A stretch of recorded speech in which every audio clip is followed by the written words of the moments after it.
Hello.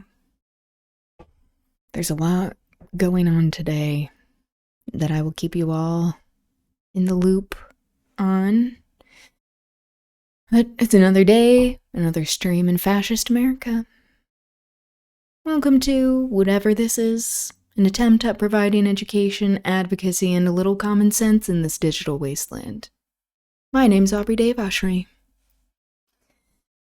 Alright, so as some of you may know, there is a data center that is being built in Utah. It's already in the works. It's in Box Elder County, and people are very upset.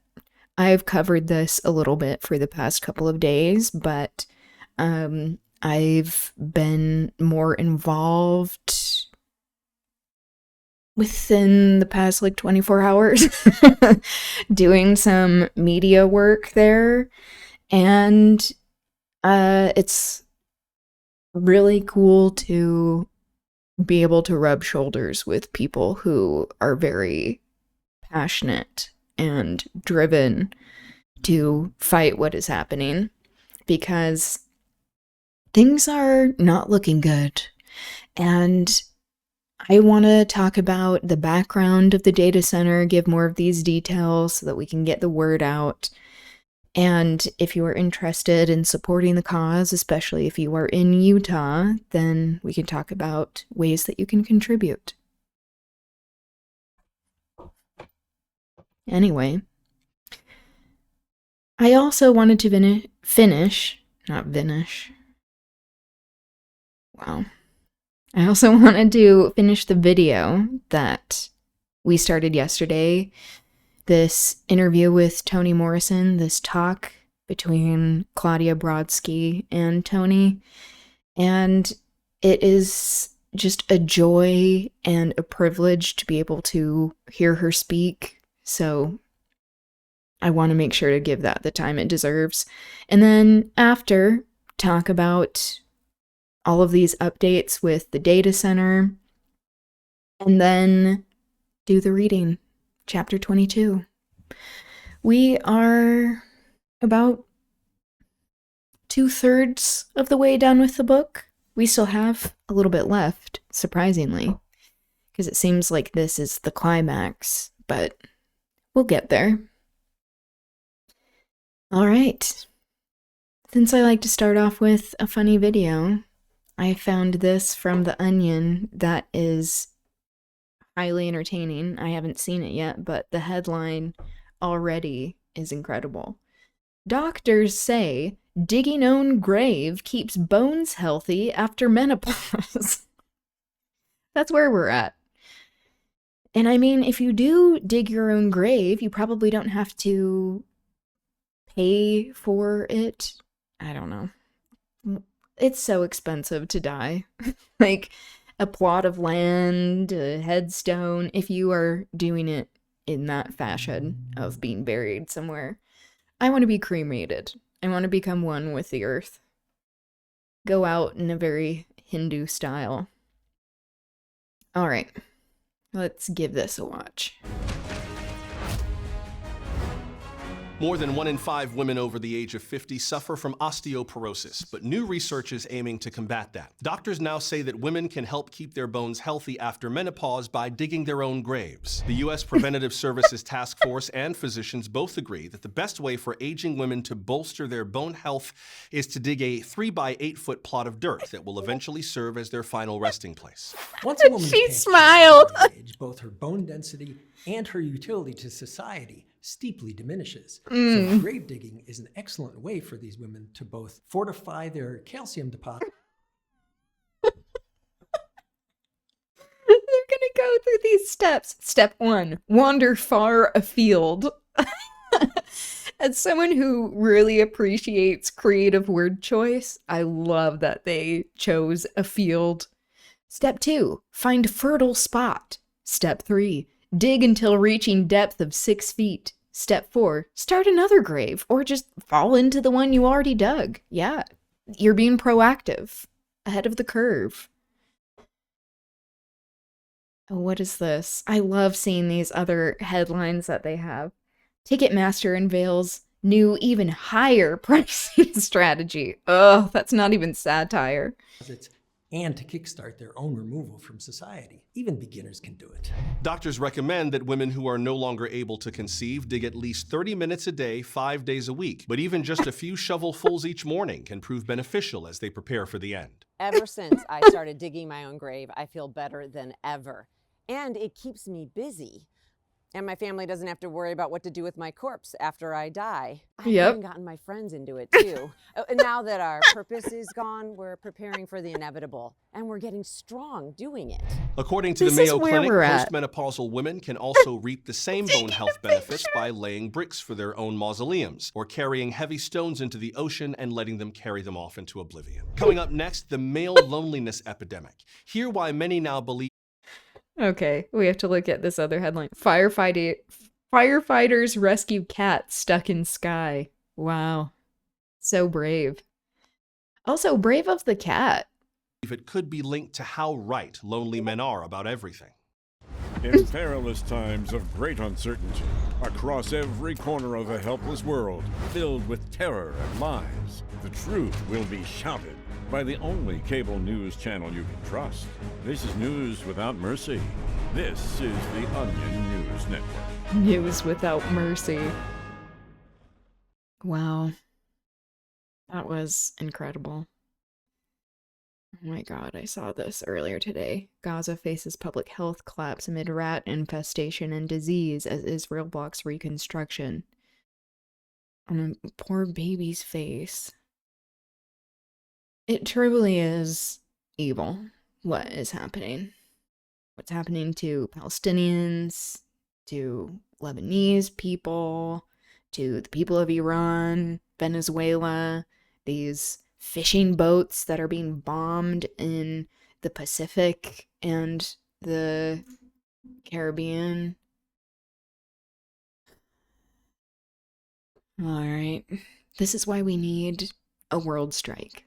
If you're interested in joining a world strike to stop all of this unconscionable, evil, imperialist violence, take back our power from billionaires, global capitalism, you can submit a strike card via the link in the profile. Okay.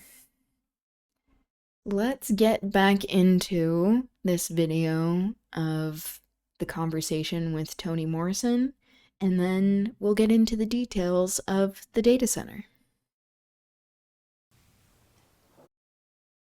Oh, I should have known.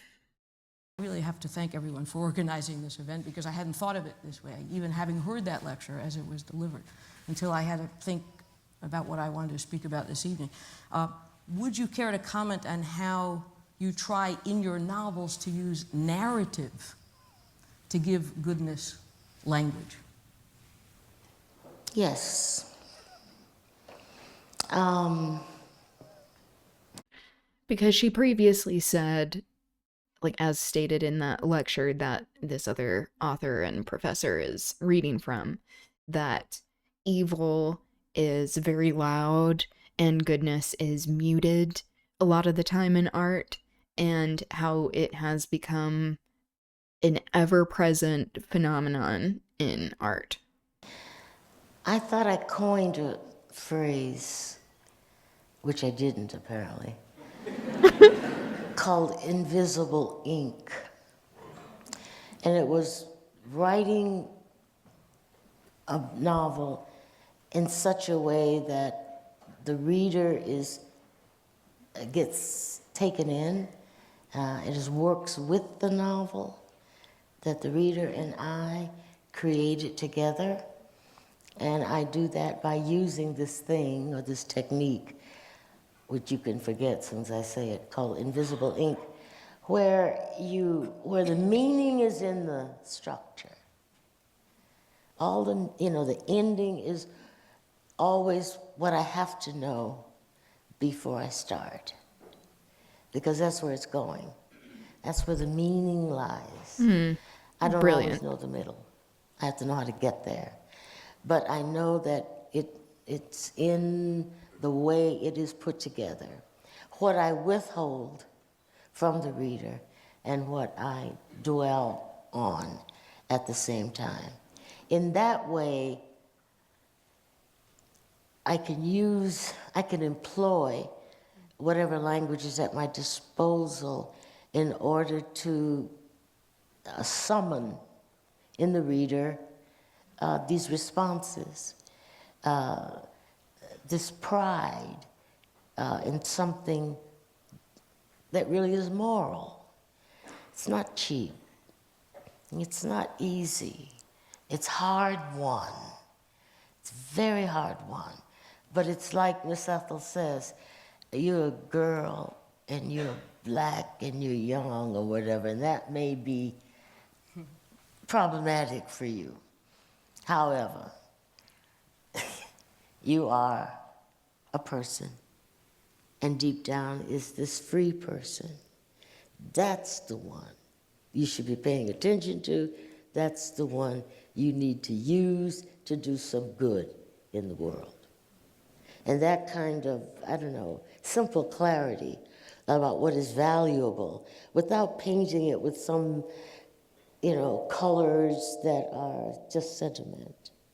These are hard-won lessons spoken by people who have been there and are not crushed. I think one of the lines, which I used to hear a lot when I was little, is they were taking care of a woman in home, a woman who was down on her luck and very sick and couldn't help herself, but it was a neighbor who hated them and always thought she was above them and lorded it over them. But they take care of her when she's in trouble. And they say the reason, or the author says the reason, is that he, at the end of their lives, might say or ask, "What have you done?" And they didn't want to, they had to answer that. They couldn't come up short and say, "Ooh, I watch TV." But something serious. They did not want to be halting in their answer. Well, yeah, I'd say the narrative is your doing in that event. It's Yeah. Really, well, you're doing something for your reader, and that's very different from people simply making speeches. It takes a long time for C to get to the place where Miss Ethel can actually say that to her. First of all, she's almost dead. No. Yeah. It takes a long time for the crushed character who is very busy looking for love or kindness or support or am I okay? Is it true? It's so desperate and gets in a lot of trouble. So when she gets close to death and is literally saved, when that happens, and by the way, while she's ill, the women say, "Shut up. Stop crying. Shut your mouth. Don't puke. If you do, you have to drink it again. Open up your legs." They have no sympathy, just art, skill, and confidence. But they don't want to hear whining. They don't want to hear any of this. They're very tough. But they're also the people you can rely on completely and who will tell you those things that Miss Ethel said to see. Last spring, your work, Desdemona, was presented at Lincoln Center. The work is hard to categorize because it is not a play in any traditional sense, nor a spectacle unless one thinks, as Walter Benjamin wrote of Baroque tragedy, that what is being perceived are not events or a story, but words spoken by a consciousness in the course of thought, a spectacle, one could say, of reflection. Very hard to do. Would you please describe what Desdemona is and how it came about? Yeah, that was something I was extremely, ultimately proud of and extremely excited about doing it with Peter Sellers, who wanted to do something. Well, it goes back a little bit because he was doing a course, an atelier at Princeton. He was there for a month. doing some drama with the students, and he said to me, while we were sitting outside on a bench, I think, eating lunch or something, he said he would never, ever do Othello. And I said, why not? And he said, it's just too thin. There's nothing there. And I said, you're talking about the productions, which are kind of thin and predictable. You know, big black guy, little white girl, da, da, da, da, da. He kills her, you know, whatever. Her rolling her eyes. That's not it. First of all, he's a Moor, which means he's probably an Arab. Second of all, she is not this little kitty girl that he steals. She runs away from home during the time when you either went to the convent or you were married, and she could have been jailed for eloping with him.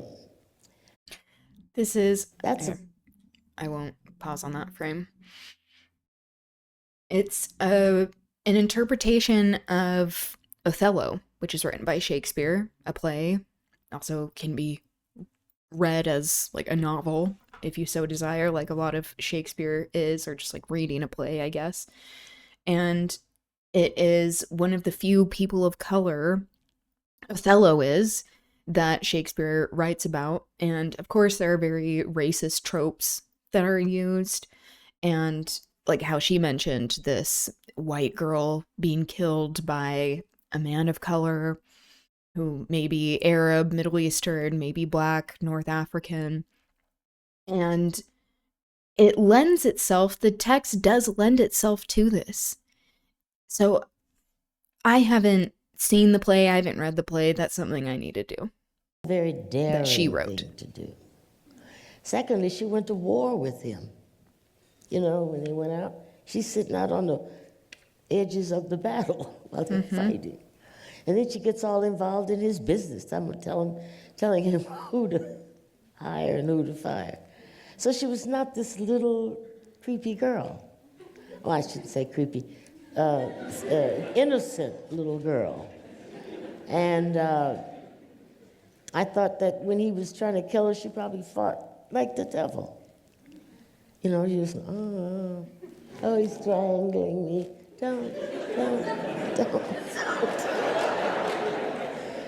You know, I thought maybe one of those. Anyway, I went on and on. So he did an Othello, a very interesting one, you know, at Public Theater. And then by that time, I had agreed to do what he asked me to do, which was a play about Desdemona, this woman that I thought was much more interesting than I had ever seen her performed on stage. Yes. And I said, why does she like this guy anyway? Othello. All she did was turn down people. You know, her father kept bringing guys. She would say no, and he was getting a little nervous. And Othello comes, the captain of the army and so on, and she likes him. Why? Well, she says, and other people say, he began to tell her stories about his life, what he had experienced as a soldier, as a man, as a child. And they only mention one, or hint at one. But Shakespeare never describes those stories that he told her. But he does say that she responded with trembling and tears. But she was interested, is what I'm trying to say, in the outside world. Yes. She makes such a good point about Shakespeare's female characters being a lot more dynamic than adaptations in film or in plays even that lend itself to the complexity of these women, and just how there is a lot more depth and feeling and intelligence that gets overlooked a lot of the time.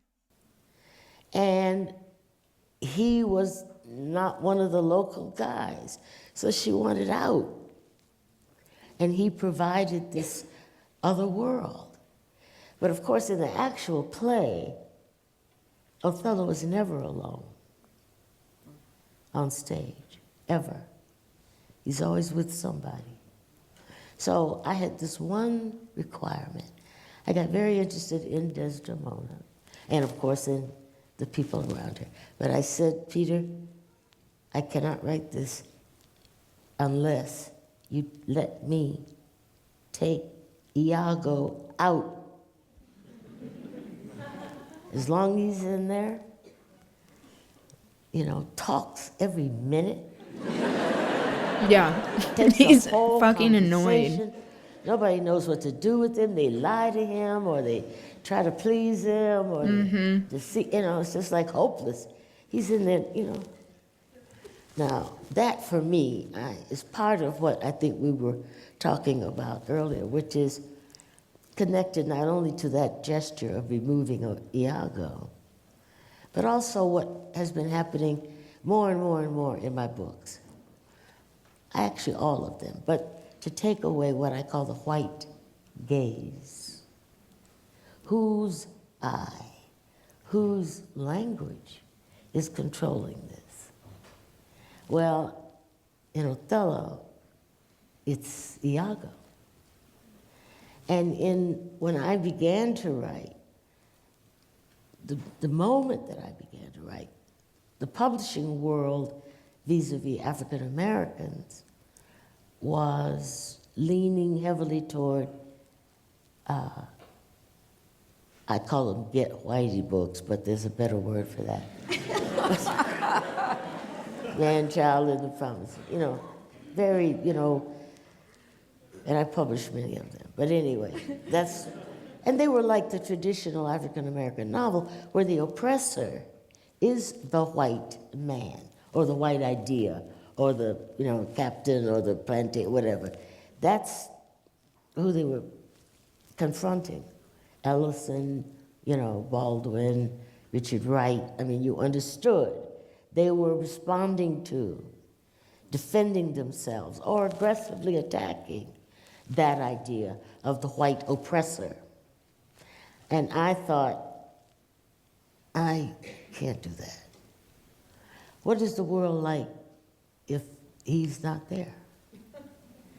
And the freedom, the open world that appears is stunning. And I noticed most African American women writers did the same thing. Toni Bambara, not always Alice Walker, but many times. Maya Angelou, those writers, and the poets, because the poets were more productive, I think, at that time than the novelists were. But there was this free space opened up by refusing to respond every minute to the gaze, somebody else's gaze. So that flavored a great deal of what I was writing, still does. But you'll understand about Iago now. Why to get rid of him. Change everything. Brilliant. In that vein, you told me that Peter, I didn't hear this happen, but you told me that Peter Sellers, the director, said it was hard to talk about Desdemona for him, and he had to call it an event rather than a play or a spectacle, and that would have to do with the very openness that you were describing, but it's still a really hard thing to pull off. If you don't have an Aristotelian drama, you don't have a beginning, middle, and end, because you set out to write a spectacle in which everything that we witness is actually identical to what we hear. There are no actions per se. No. What we hear, no concrete physical actions, what we hear, and also, importantly, what we read. Yeah.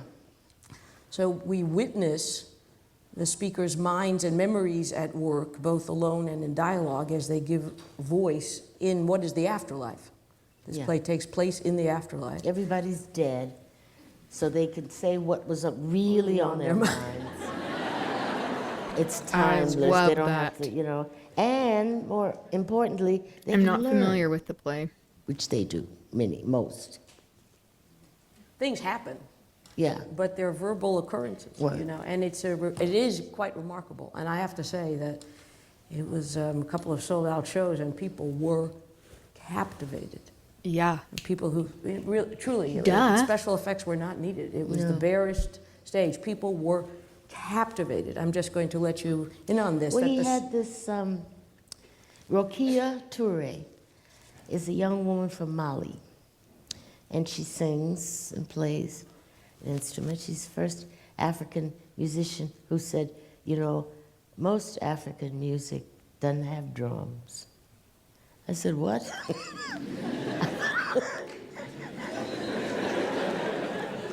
So she plays this other drumless music. It's gorgeous. And she does well lyrics, she's very famous and so on, particularly in London.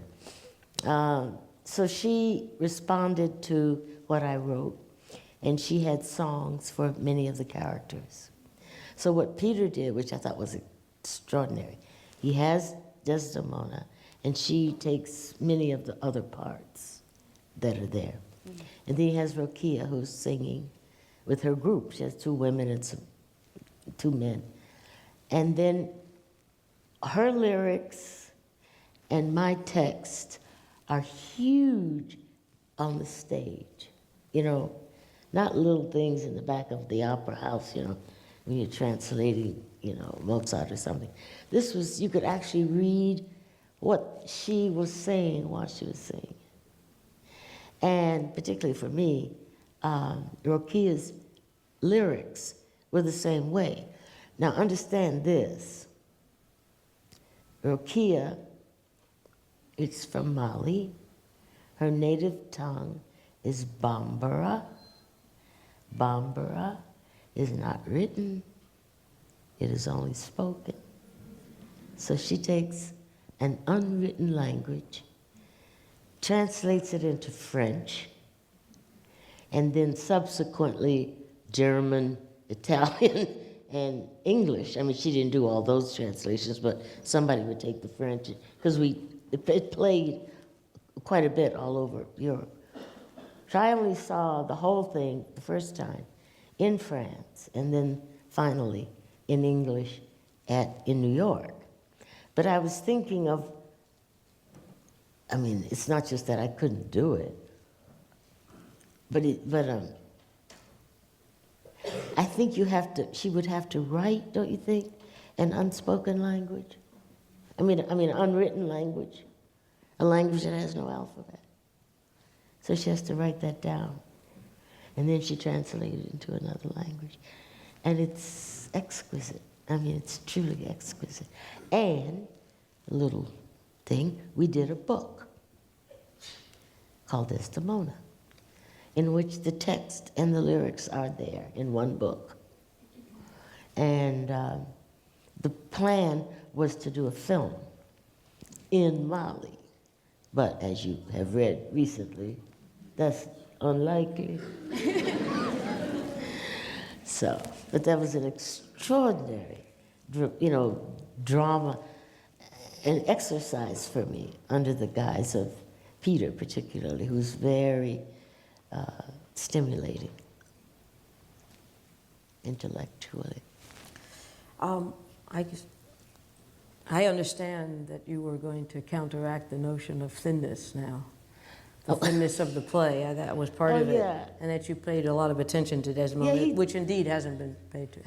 No. And his Othello was thick. I mean, he did it, with, what's the name? Hoffman? Stanley?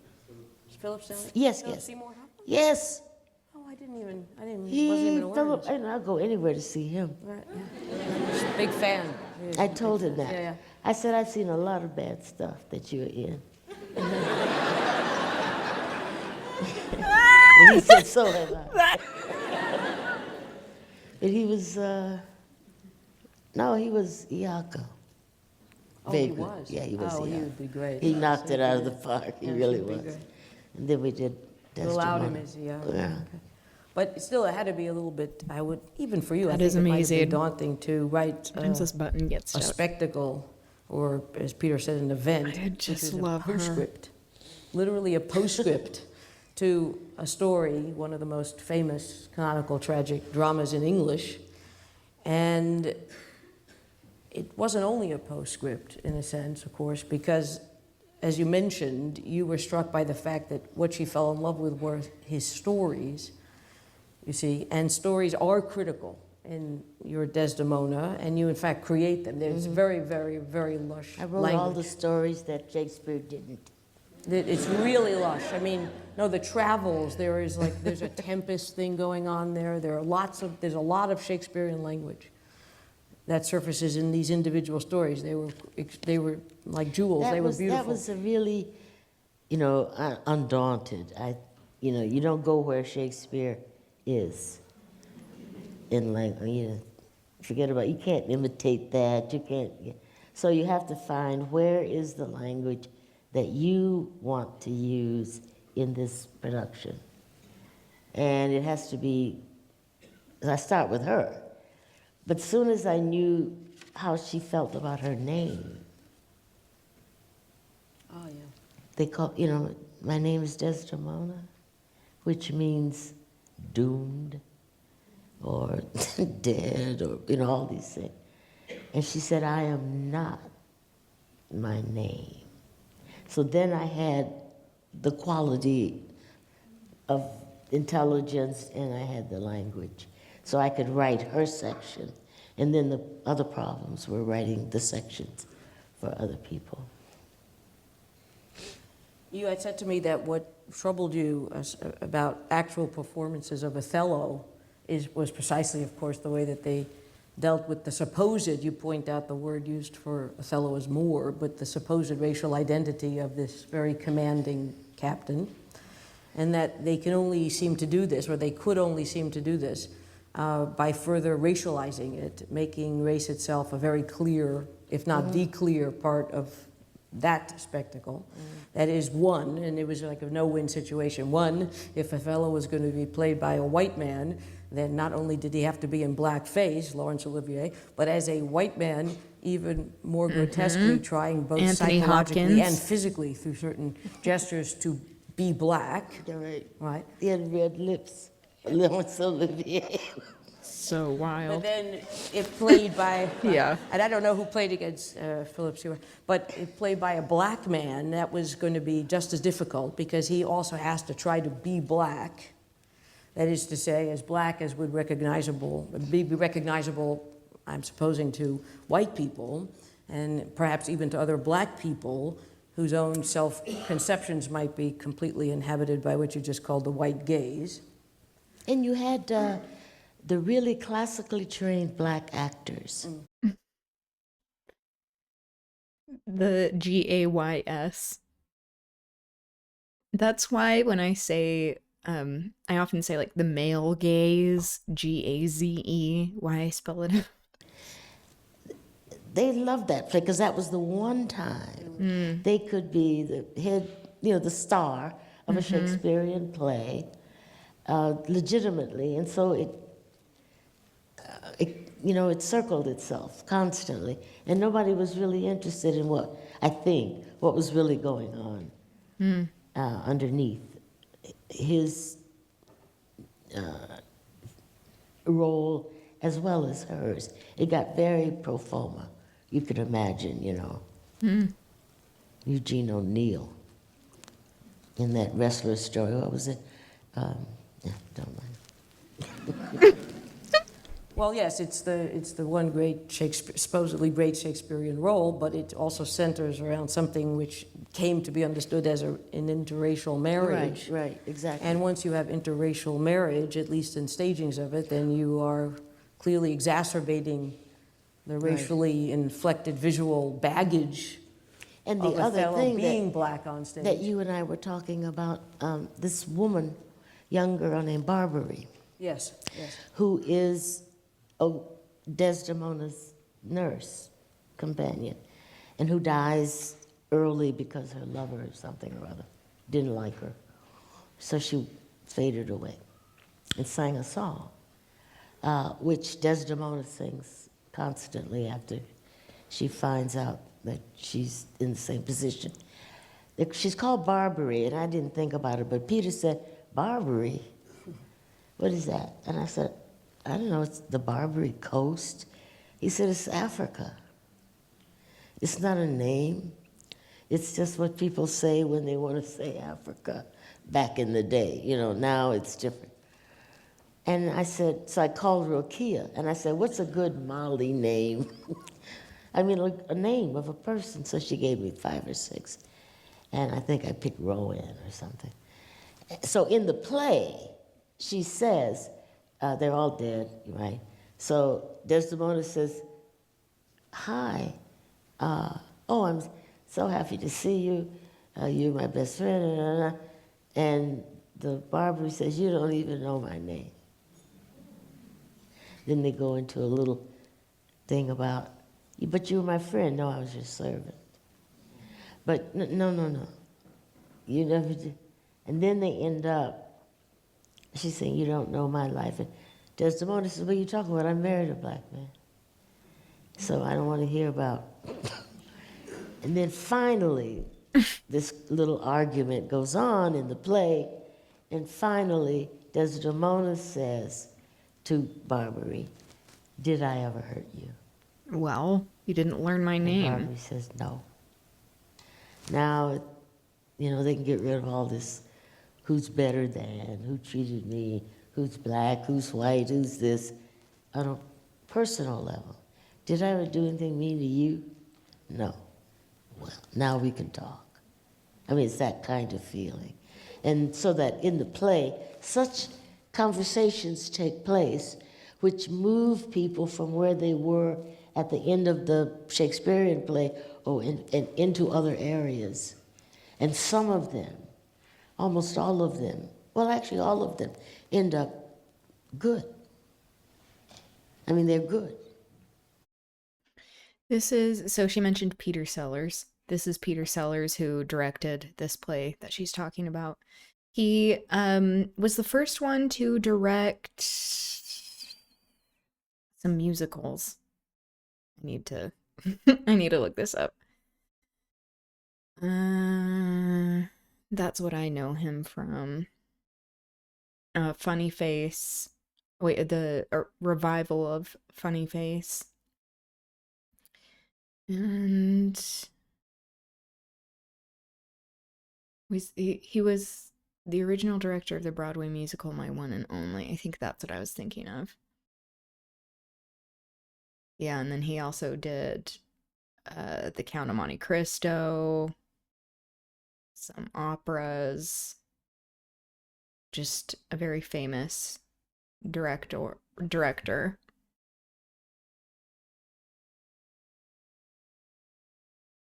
Places to be that they have talked out. That's it.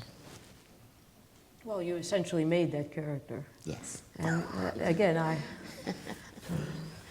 what can I say? It was though the way when they speak at cross purposes to each other, and one believes that no, they've always been in perfect harmony, and the other says, what are you talking about?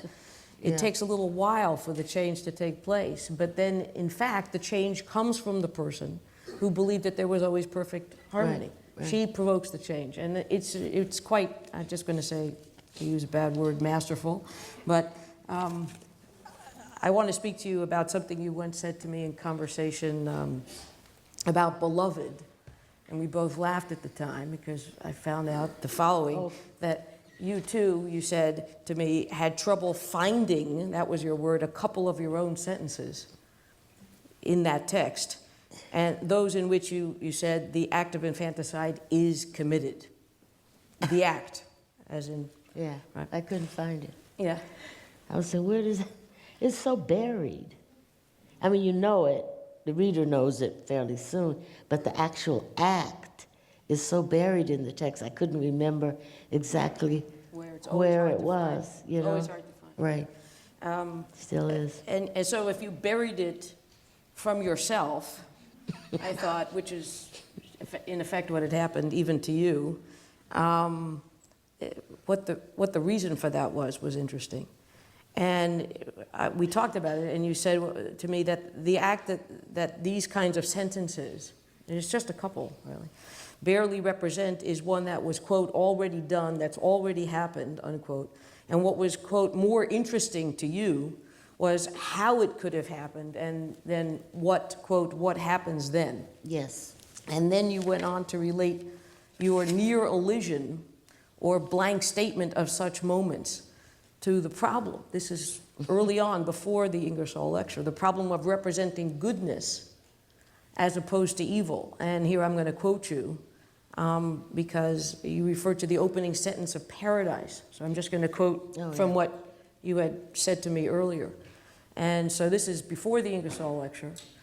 And you have this on your mind. It's not because the Divinity School invited you to talk about goodness. It was already there. This is a previous conversation that we had had.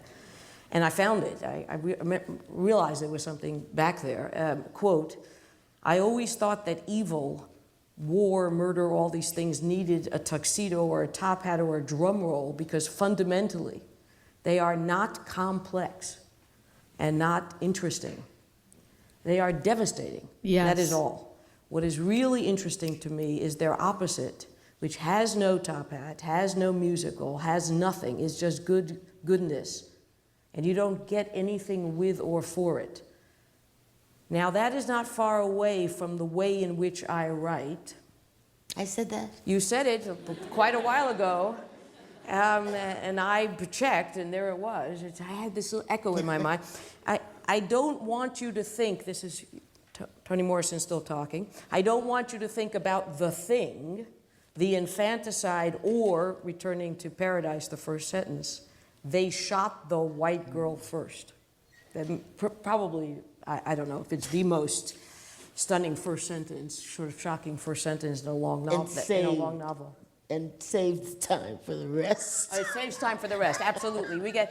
Everybody wants Everybody that, wants and it's that. done. And now they'll never know who that white girl was. Never. Guess what? Yes, I'm not going to be describing her. I wanted to say that earlier, though, and I'm just going to say it now, that I was thinking it must have been quite challenging for you, because think about it, all of you. There is an enormous amount of particular description, particularly of natural things, made things, landscapes, but there were almost never, or there wasn't really one that I could recall, an actual kind of third-person description of a person's physical appearance in all of the fiction. And that remains really, it's kind of a tour de force in Paradise, because you don't know who these people are ethnically, racially, et cetera, from the beginning to the end. And that word white happens at that sentence, and it happens with a gun. and that's that. And it is really true. I mean, because the specificity of your concrete descriptions is quite stunning. And yet, when one thinks about it, people don't get treated that way. They don't describe them, what they look like, you know.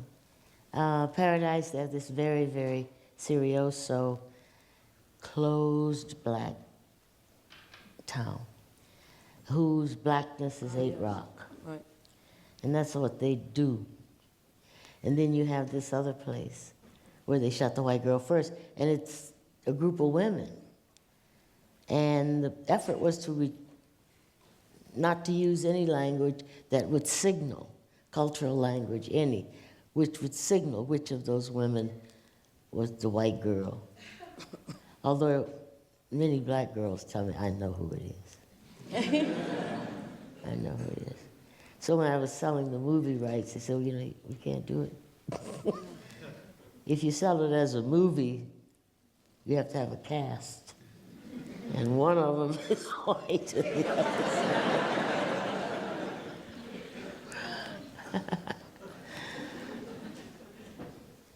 Something somewhat similar happens in a different way, very different way, which I think you told me your own editor remarked upon. Oh, about the in Home, and so Home, in your most recent work. It really is, I think, one of the most beautifully written of all your works.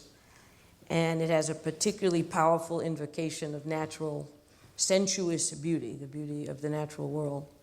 Also the cultivated natural world, all those gardens in which nothing goes to waste. I would like to ask you about the way you brought that sensuousness into view. It's a very particular way in that novel.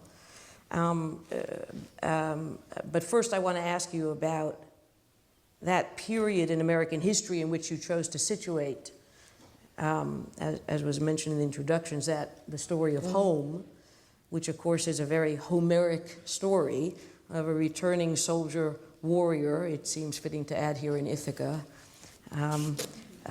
All your historically situated novels take place either in a time unmemorialized in American literature, such as racially, religiously, and nationally, ethnically unsettled 17th century America. I remember when Toni Morrison was first researching that book, right, A Mercy, and very few people are aware of how absolutely rigorously Toni researches these books. I mean, it's just, she'd say, Claudia, do you know any books, any decent books about 17th century America? I mean, it's the most interesting time. I mean, nothing had gotten coded yet, and everybody has different monies, and there are all these different people running around. I mean, find the and money. there are no books. You know, there are really no books, but she worked really, I mean, it makes sense. was over a year of people just out scouting for books. But in any event, or you deal with a much publicized age like the jazz age, but from a point of view and about people in that age, never written about before.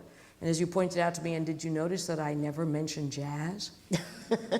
In jazz? You know, the jazz age Right. among us in literature is always Fitzgerald and, you know, white people dancing and getting hip, you know. Yep. And, you know, in Paris you have these bands. So it's a little exotic, and they sort of, in literature, they claimed it like it was theirs. It's not yours, Fitzgerald. It's I love F. Scott. I'm sorry. I love He had F. his Scott, too. troubles. He's a Princeton man. He had his troubles. Now, I'm just taking the little cultural thing off of here. So we talk about it, we never talk about the big-time jazz musicians. Yeah, that's... We never talk about the big-time. It's just all over uptown. It's in the city. And Most beautiful descriptions of the city I've actually ever read, but we're going to leave that aside for now, because I want to go back to home. Why did you choose to write specifically about the 1950s and post-Korean War United States? Well, it would seem to me to be unwritten about in the sense, I don't mean historically it was written about, but I wanted to pull that scab off.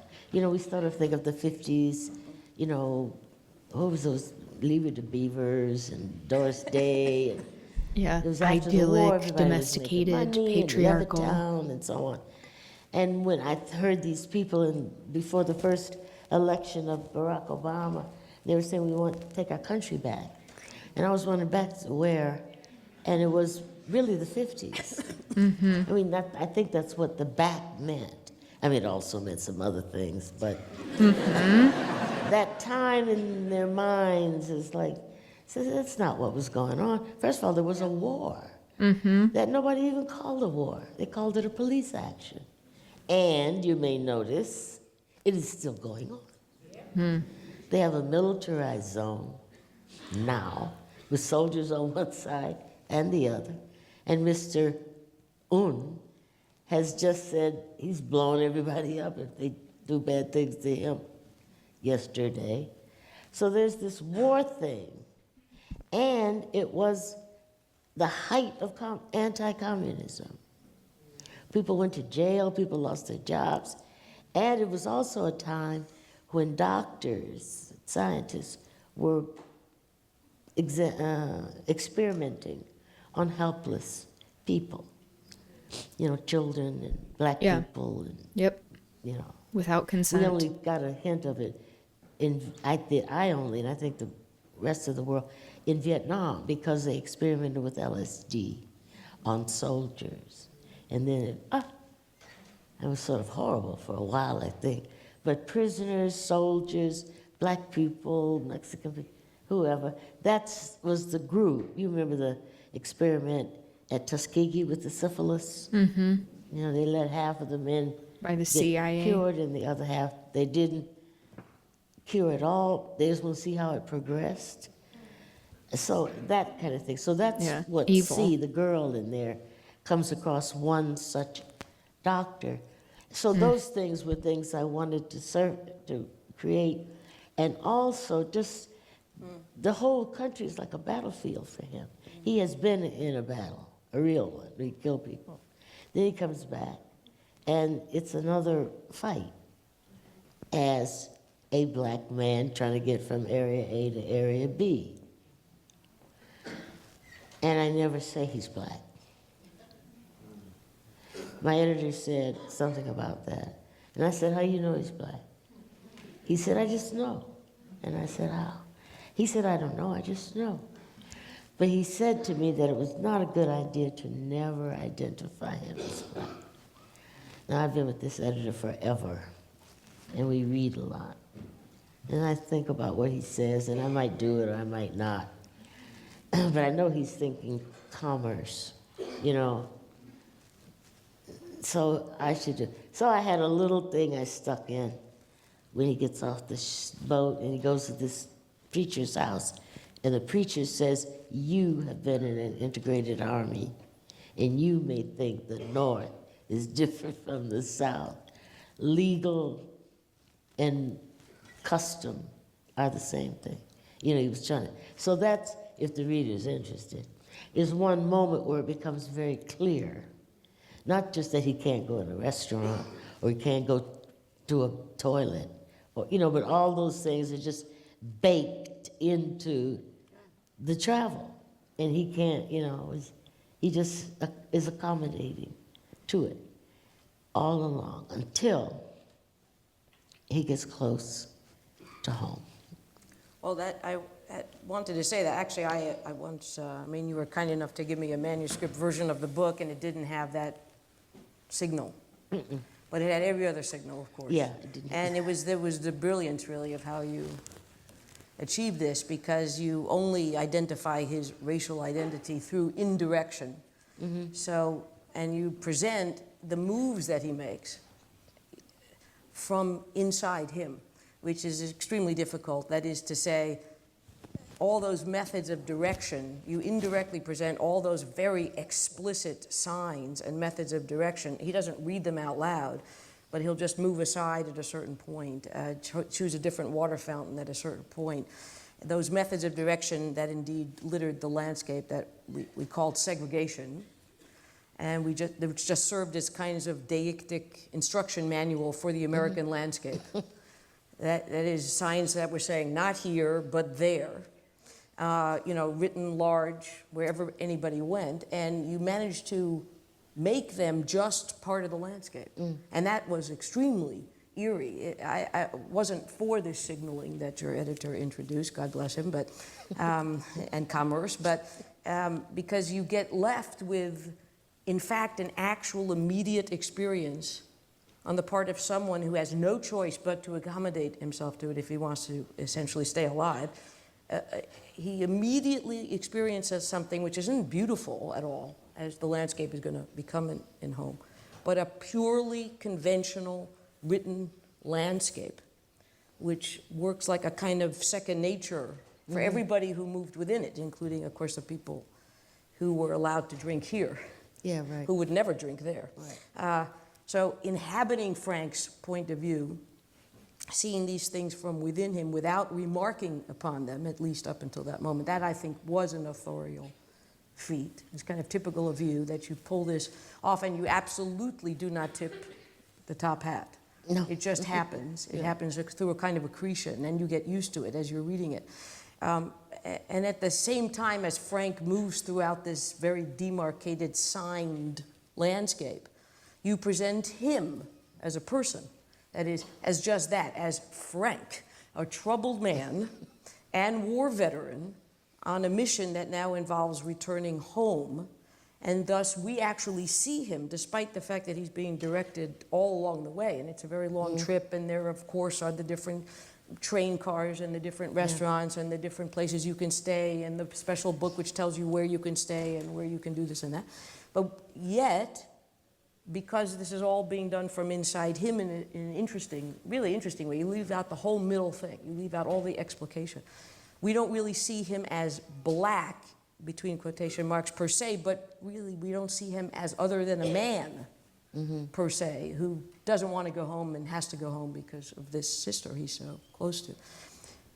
At the same time, you do something equally subtle to what would be the natural colors of this landscape, and it's the only landscape type book that you've got, the only travel, Homeric kind of travel book that you have. because usually it's in a place, it's a house, it's the city, it's a specific place. Basically, until Frank arrives home, you delete all the colors of the landscape. Yeah. So would you comment on that? Yeah, I have him with a little eye problem where all the color drains. But he's, you know, sort of off, so who knows? And he drinks. But in the description of things, there's no color at all. Everything's either black or white, or gray, or nothing, or it's not mentioned. Until he gets very close to home. The first spot of colors after he has a little fight, protecting, he thinks, some girls.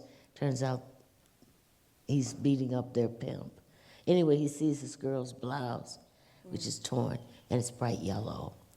And then he goes, when he gets back to his hometown, and he says, were the trees always this green?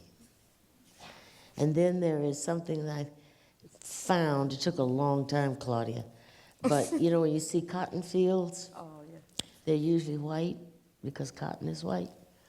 But before the ball, there's this pink flower. And if you look at it, and it only lasts about 4 or 5 days before it drops, and then the ball comes. But if you look at that field at that time, you see all this pink, miles and miles of pink flowers. So I had Renee, my assistant, find me. I said, find a picture of cotton at that particular time. So we did all the cotton research. You have no idea how much there is, where, when, how to protect it, the bowls, the vinegar, and what happened to the land. But anyway, I got 2 pictures of a cotton field at that moment, when before the bowls come, and when they're just these pink blossoms. And he stands there and looks at that. And then everybody has a garden, and it's not just for decoration. You know, certain plants are there to kill insects or prevent this, color that, so that everything in this, you know, it's like it's a little personal. In the days of my youth, which is a long time ago, we didn't have any garbage cans. Not only because nobody would pick them up, because there wasn't any waste. This is before they start wrapping things up. You know, you get blueberries now in a little cardboard box or a little plastic. The meat is all wrapped up with saran wrap and stuff. Everything was, you know, you had to chop it, buy it, pick it up. And there was no waste. Newspaper had a lot of uses. Jars, you put nails in. Rotten food was compost. Everything was, there was no waste. So I kind of translated that into the 50s, although I don't remember it in the 50s. I remember it from the 30s and 40s, before the war. And so I put it in this little town where they did the same thing, you know. The gardens were like, I think there's a line in there where she says, it's not Eden. This is like a little war. You have to cover the tops of the corn so the squirrels don't get there. You have to do this for the skunks don't come. You have to, you know, it's a constant battle. And if you know where to spray the garlic, you don't get the, you know, the things that will eat your tomatoes. So there was that feeling of profound, bright color and the useful, because he hated that town. It was boring and nothing was going on. So that when he returned, it is beautiful because of the color, not because of the grand houses and the gardens, but also it's safe. And people may not like you in that little town, but they're not gonna hurt you. Nobody's gonna hurt you. And that was home. Whatever else one thinks of home, that's not just a house. It's this yearning for this place where you're safe. I would like, if you don't mind, I'd like it if you read from, I'm talking here about chapter 13, in which in fact you let the natural colors back in because he can first Oh, now yeah. see them. And you've taken all the color out, and you haven't identified him really. And then from his point of view, it's no longer a segregated sign landscape. But in fact, he's now seeing the place that he couldn't see before because he just wanted to leave it. Yeah. So if you wouldn't mind, and also at the end, you bring the color back in a quilt Oh, yeah. that C and others had made. And what is done with the quilt is to properly bury a man who had an unsigned grave. And that I just found very significant. And we're talking toward the very, very end of the book. That's when the color comes back big. And you know you're missing it, but you don't really know it. And it's sort of like him in that sense. You really are. You put us right inside him because he didn't know what he was missing.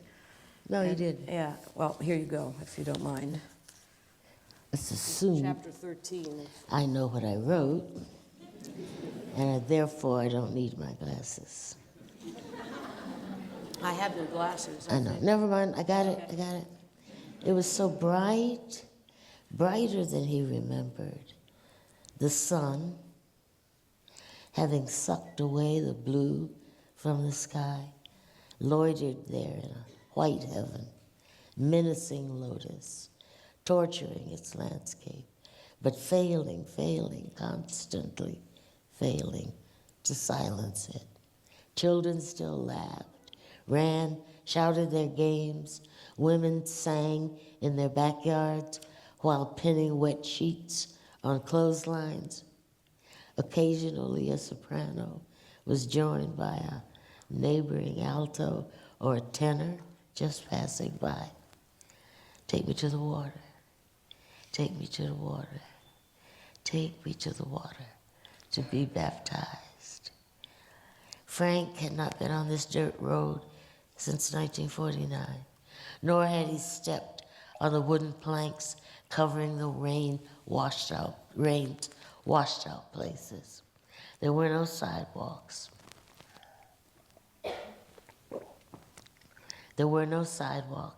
But every front yard and backyard sported flowers, protecting vegetables from disease and predators. Marigolds, nasturtiums, dahlias, crimson, purple, pink, and china blue. Had these trees always been this deep, deep green? The sun did her best to burn away the blessed peace found under the wide old trees, did her best to ruin the pleasure of being among those who do not want to degrade or destroy you. Try as she might, she could not scorch the yellow butterflies away from the scarlet rose bushes, nor choke the songs of birds. Her punishing heat did not interfere with Mr. Fuller and his nephew sitting in the bed of a truck, the boy on a mouth organ, the man on a six-string banjo. The nephew's bare feet swayed, the uncle's left boot tapped out the beat. Color, silence, and music enveloped him. This feeling of safety and goodwill he knew was exaggerated, but savoring it was real. He convinced himself that somewhere nearby, pork ribs sizzled on a yard grill, and inside the house there was potato salad, coleslaw, and sweet peas too. A pound cake cooled on top of an icebox, and he was certain that on the bank of the stream they called Wretched, a woman and a man's straw hat fished. For shade and comfort, she would be sitting under the sweet bay tree, the one with branches spread like arms. When he reached the cotton fields beyond Lotus, he saw acres of pink blossoms spread under the malevolent sun. They would turn red and drop to the ground in a few days, to let the young balls through.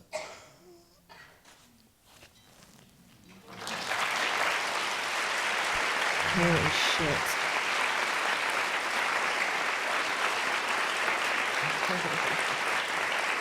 Tree branches, like outstretched arms. Yeah. Are you kidding Have a little me? drink, maybe? Have a little drink? A little drinky poo. Okay. Because it's very crafted. Seems Yeah. to just have is very crafted. Well, I'll read just The entrance of the color in the entrance, and then the important, really symbolic color at the end is very Oh, yeah. beautifully crafted. Yeah, that's nice. Carefully, Frank placed the bones on C's quilt, doing his level best to arrange them the way they once were in life. The quilt became a shroud of lilac, crimson, yellow, and dark navy blue. Together they folded the fabric and knotted its ends. Frank handed C the shovel and carried the gentleman in his arms.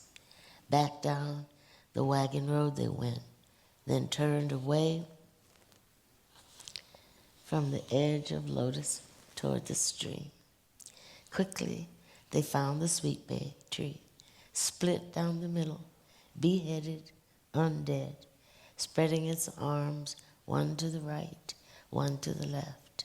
There, at its base, Frank placed the bone-filled quilt that was first a shroud, now a coffin. C handed him the shovel. While he dug, she watched the rippling stream and the foliage on its opposite bank. Frank dug a 4 or 5 foot hole, some 36 inches wide. It took some maneuvering because the sweet bay roots resisted disturbance and fought back. The sun had reddened and was about to set. Mosquitoes trembled above the water. Honeybees had gone home, and fireflies waited for night. A light smell of muscadine grapes, pierced by hummingbirds, soothed the gravedigger. When finally it was done, a welcome breeze rose. Brother and sister slid the crayon-colored coffin into the perpendicular grave. Once it was heaped over with soil, Frank took 2 nails and the sanded piece of wood from his pocket. With a rock, he pounded it into the tree trunk. One nail bent uselessly, but the other held well enough to expose the words he had painted on the wooden marker. Here stands a man. Wishful thinking, perhaps, but he could have sworn the sweet bay was pleased to agree. Its olive green leaves went wild in the glow of a fat cherry red sun. Then he speaks again, and he chattings up this book. I stood there a long while staring at that tree. It looked so strong, so beautiful, hurt right down the middle, but alive and well. C touched my shoulder lightly. Frank, yes? Come on, brother. Let's go home.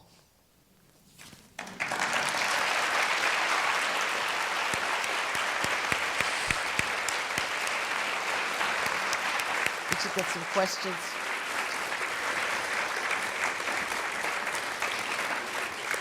Just a couple more that and I think we have the time, and there are a few that from the audience I would like to pose as well. Okay, I thought this would go more quickly, but I took a lot of time to interrupt as well. Her writing, her reading, it just like hits here. We'll finish it tomorrow. I did want to get to what is going on with the Stratos project, the AI center that is being built in Box Elder. So this is an overview. Yeah, there was this meeting that happened on May 4th. So many people showed up. There is reporting that it was about 500 people, but many people who were there say that there were far more people that attended, that it was packed, that there really was only room for standing room, because all of the seats were filled. They actually had to change venues because there were so many people that came. A proposed 9 gigawatt data center and natural gas power campus on 40,000 acres in western Box Elder County. It's 62 square miles, 40,000 acres. 9 gigawatt power system, which we'll look over an article that says that it's closer to 11 gigawatts with this other power that they are generating, with the amount of heat that it will give off. 4.24 billion gallons of water per year. So what is really wild about this, before we get into these other numbers, is that Utah takes up or uses 4 gigawatts of power each year. That is less than half of the entire state that this will take. Stratos versus every Utah data center combined, 3 times bigger at phase 1. That's one of the arguments that these people who are building the center, Kevin O'Leary, all of the cronies that are involved with this, the government officials, that they're like, well, we have plenty of data centers. We already have them. So what's the big deal? It's different, okay? It's 3 times bigger at the very first phase, 10 times bigger at full build out. At 48 Utah data centers combined, draw about 920 megawatts. Stratos phase 1 equals 3,000 megawatts, full 9,000 megawatts. Prior completed data center or power projects by the private developers, 0. So they don't even have experience with this. Still publicly unresolved. Actual water demand, meaning like we don't have any of this information, and that has been one of the biggest issues, is that they're circumventing all of these processes that normally would be required, that it is being done through calling it a national security project so that they don't have to provide all of these reports. We don't have a report on environmental impact, on the military use, the job and revenue clawback, county authority after consent. So like what power they actually have over it.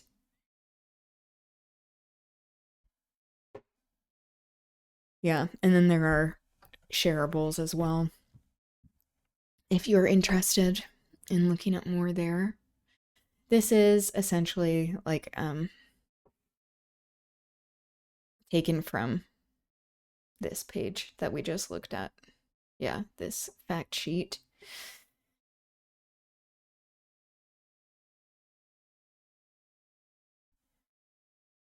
Can I download it? Why?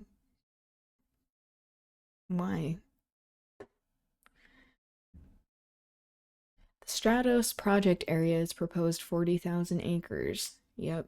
Large-scale energy generation and advanced data infrastructure. So this is put on by the county that they created.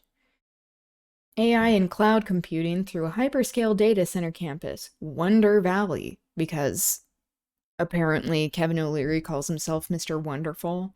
If you have to give yourself the nickname of like being wonderful or like a nice person, being a nice guy, a good guy, like you should be immediately suspicious.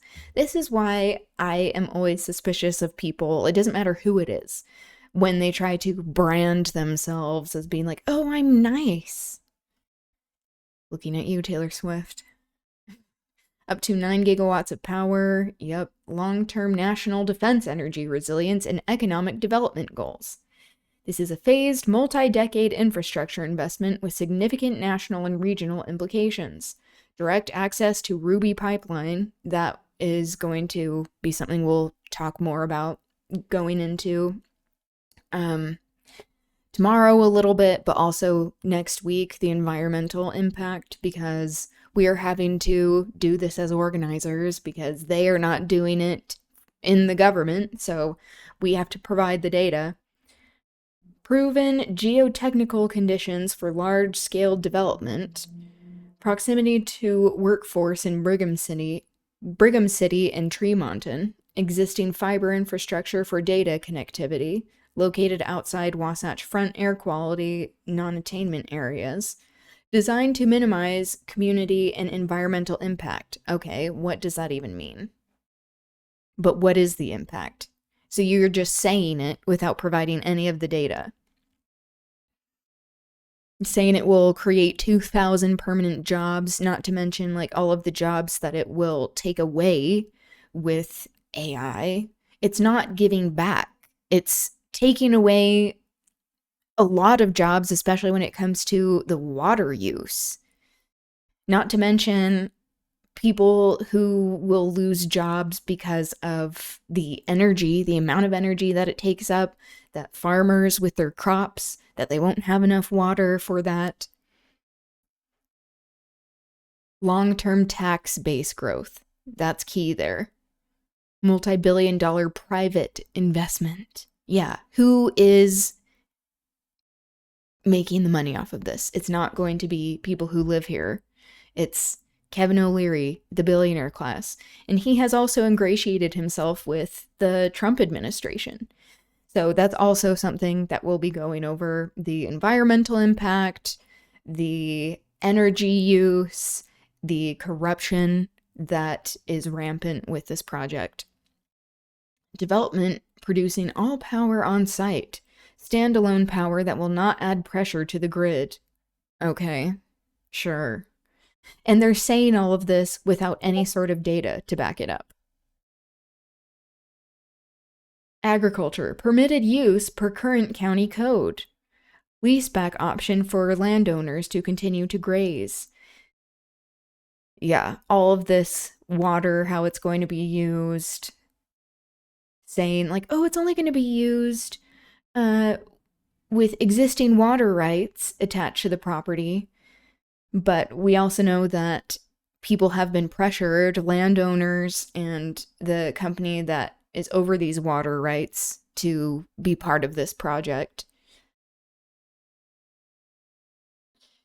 Developer committed to $16.2 million in upfront funding to offset initial impacts in county budget.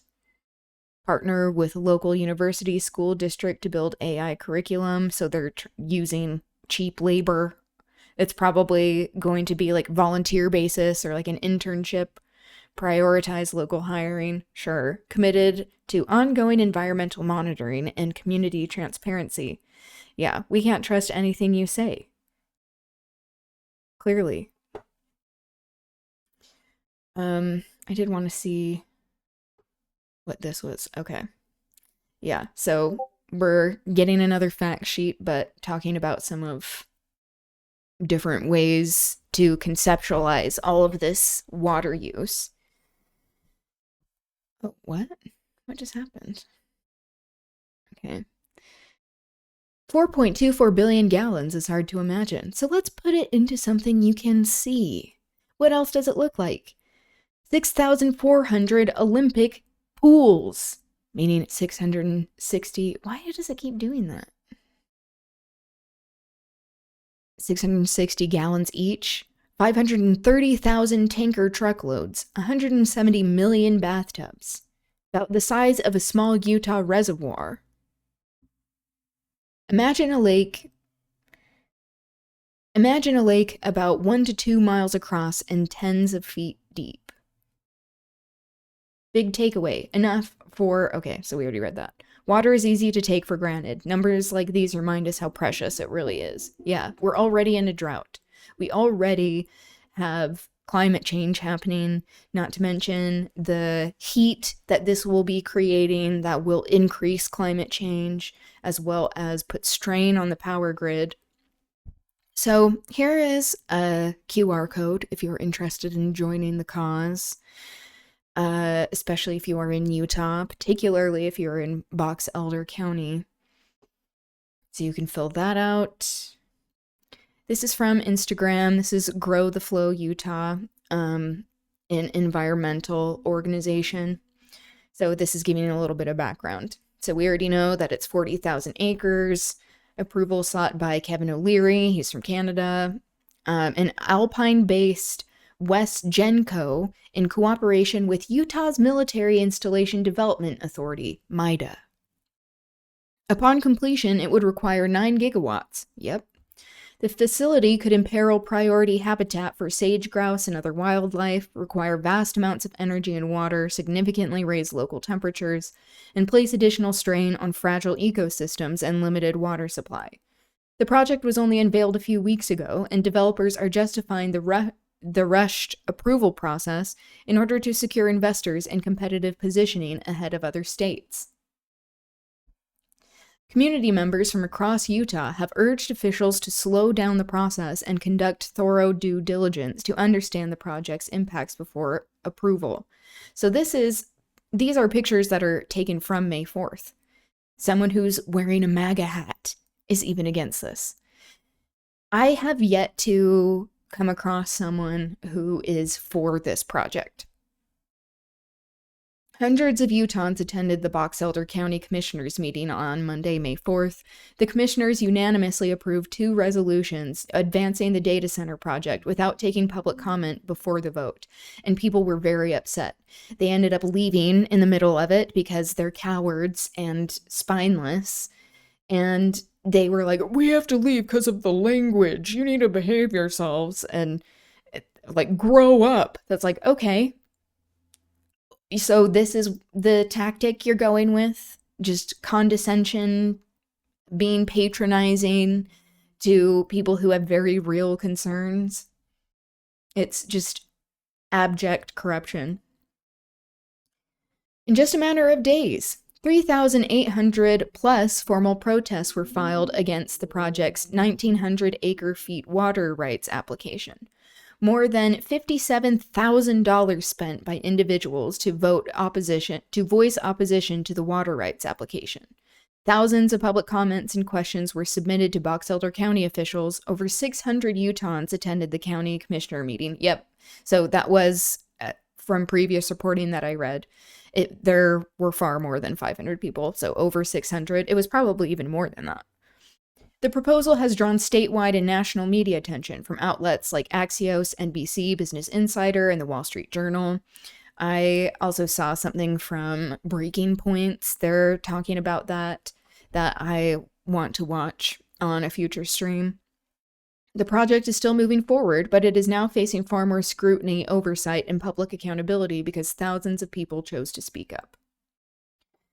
Like, the burden is constantly on the people to prove that we deserve human dignity, to shed light on all of the corruption and corporate greed that has just completely captured our government, especially in Utah, where we have essentially no separation of church and state, that it is a pattern of behavior of buying up land and making it so that people don't actually have access to the resources that they need, that they have a right to.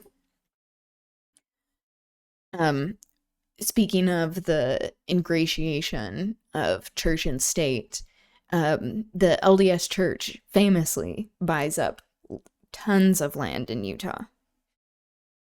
So opportunities for action, reaching out to legislators and ask them to publicly oppose the data center. So that's a link you can access. Sign a letter to Governor Cox, Speaker Schultz, and President Adams opposing the Stratos project. Learn more about why the public should be concerned. Developer claims and remaining concerns. Claim the facility will have net zero water use through closed-loop cooling. Concerns. Closed-loop cooling does significantly reduce on-site water usage. However, the steam-powered natural gas plant will withdraw and consume enormous volumes of water for on-site energy generation. Concern. No hydrological study, water balance, independent analysis, technology details, or contracts were provided to support this claim. Claim. Developers are purchasing 13,000 acre-feet of water rights. Concern. 13,000 acre-feet is only a fraction of the project's estimated water demand, with projected demand exceeding 100,000 acre-feet at build-out. Yeah, almost 10 times the amount that they are talking about. So this, bad faith framing of the data. Claim. Developers are building off-grid power plants to hopefully offset the power that it's going to be taking up. Concern. Off-grid does not mean low impact. Emissions from natural gas plants of this size can exceed those of entire countries, and ratepayers can expect significant rises in utility costs due to increased natural gas demand. Yeah, as we see in West Virginia, where there is an AI data center, the utility bills are skyrocketing for residents, that some of them are having higher utility bills than their mortgages. Claim. Air quality models have been done. No. No models have been produced. No modeler has been named. No results have been shared. Commitment to transparency? My ass. Claim. The data center will bring thousands of well-paying jobs to the community. Yeah, right. Concern. Data centers often create a surge of temporary construction jobs, bring in transient workers, and relatively few long-term jobs will remain once the facilities are open or operational.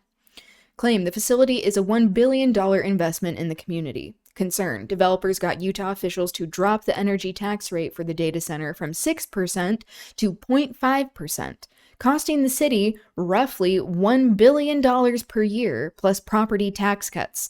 Tax cuts. Emphasis on that aspect. Concern.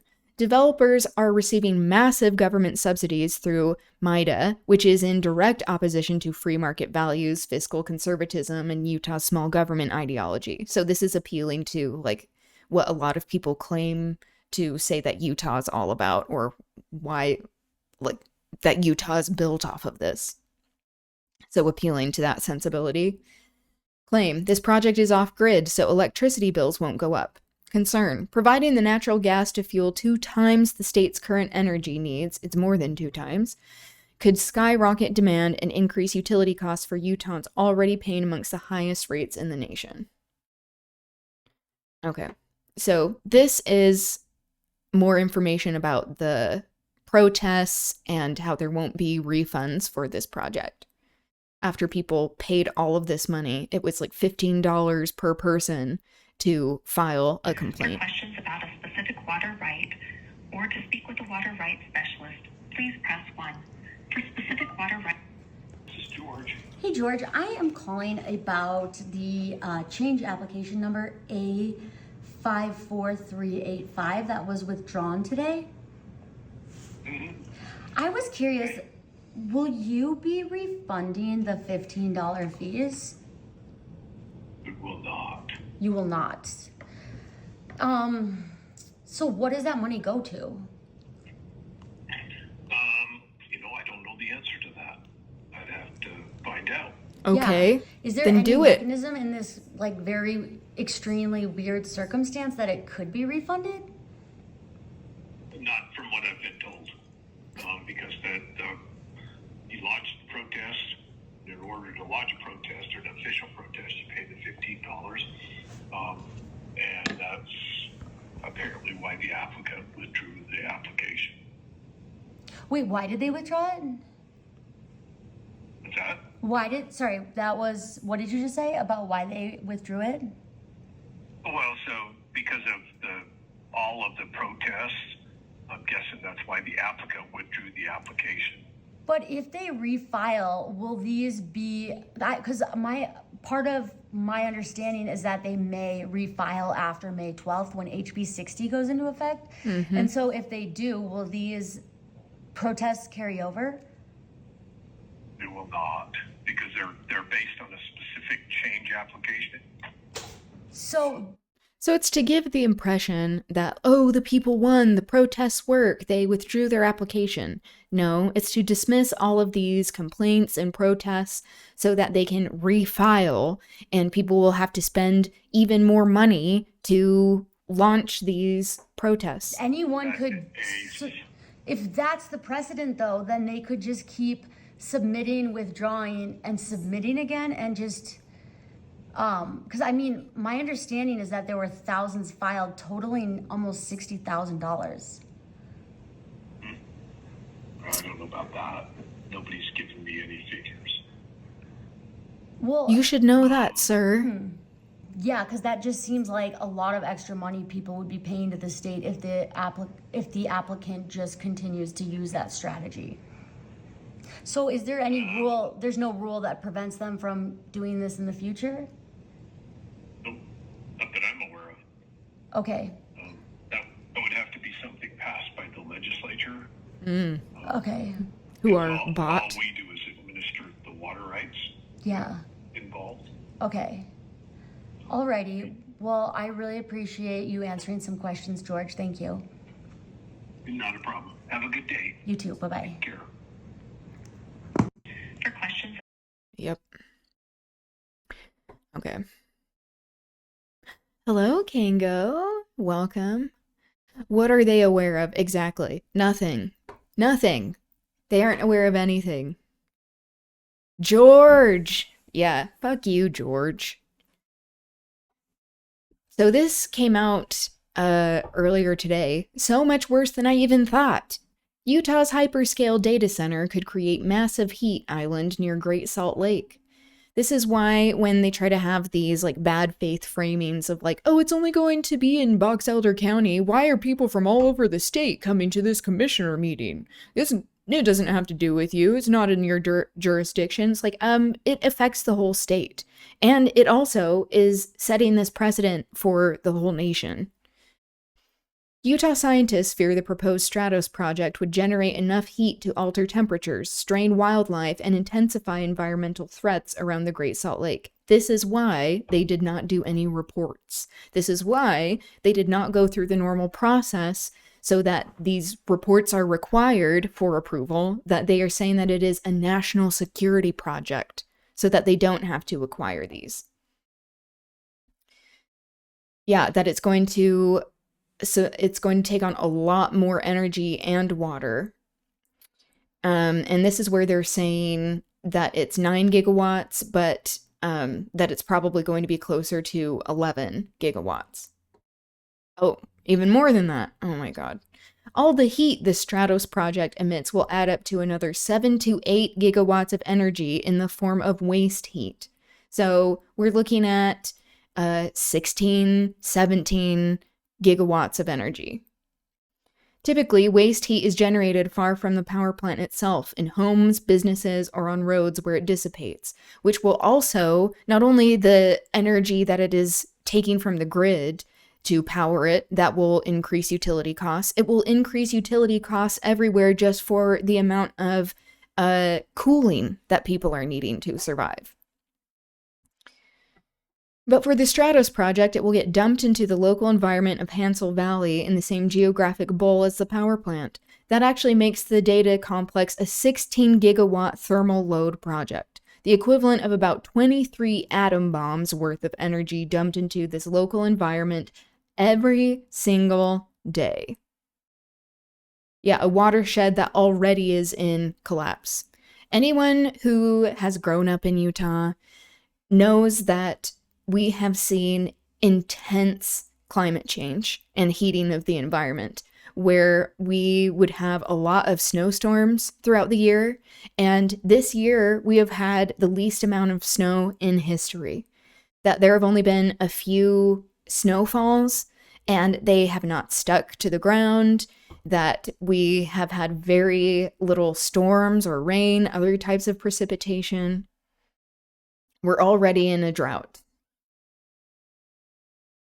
The professor predicts dumping that much heat and energy into Hansel Valley will raise local temperatures by 5 degrees Fahrenheit during the day and up to 28 degrees at night.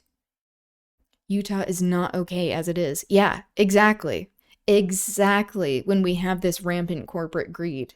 And it's not an accident as well that people are stepping on the gas with all of this, trying to get it done as quickly as possible before there are elections to change up the legislature, to change up the makeup of Congress, because they have gotten rid of all of these federal regulations. The Trump administration just stripped all of these environmental protections, watchdogs. They've fired people who actually know what they're doing. Literally is bonkers. I know. It's so crazy. Evaporation would spike. Oh, we even have a BYU professor that's saying that. So, like, even at BYU, they're saying this. That's the difference between Utah's semi-arid climate and the Sahara Desert. This would absolutely change the landscape. So even at a school that often thinks, like, people who attend this school often think that, like, climate change doesn't exist, there is a professor that's saying this. Hi, buddy. Hi. He's coming to make his nightly announcement. Hi. After he eats his dinner. What's up?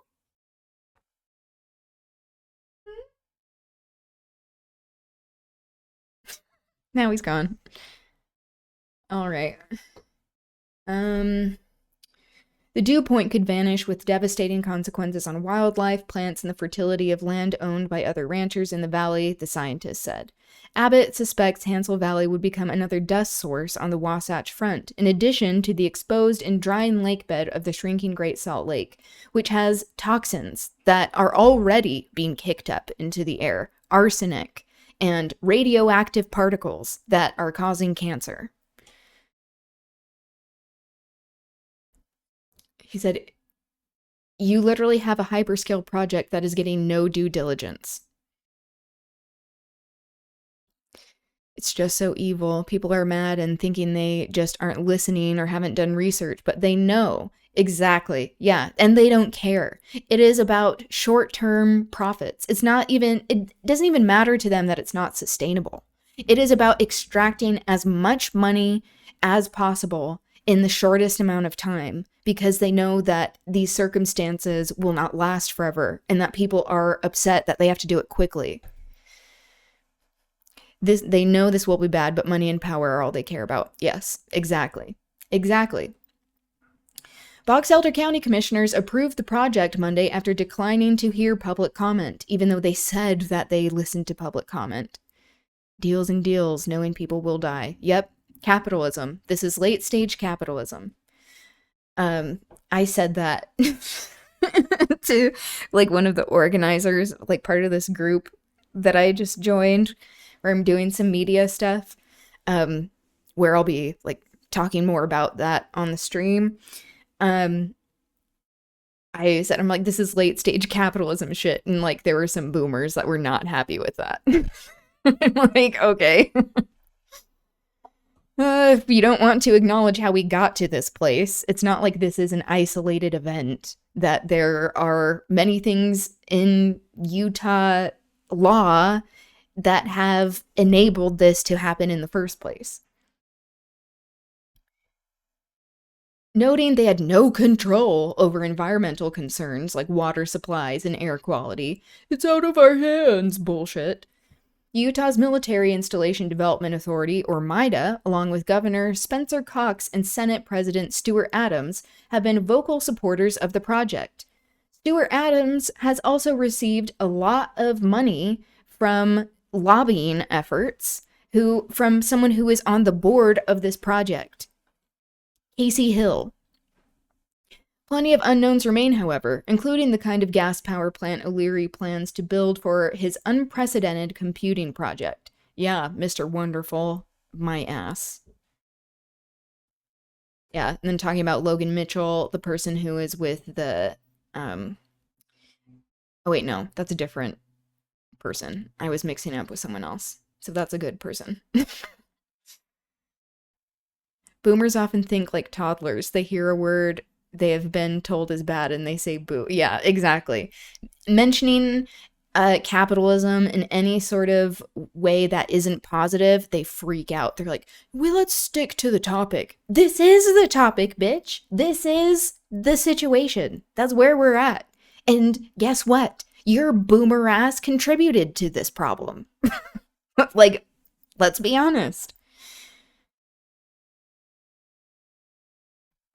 Yeah, it would be 7.5 times larger than Pacificor's Lakeside Power Plant and Vineyard, which sits on around 40 acres. Yeah, so it's not similar to all of these other data centers or power plants that they are trying to say, like, oh, we already have this stuff, it's fine.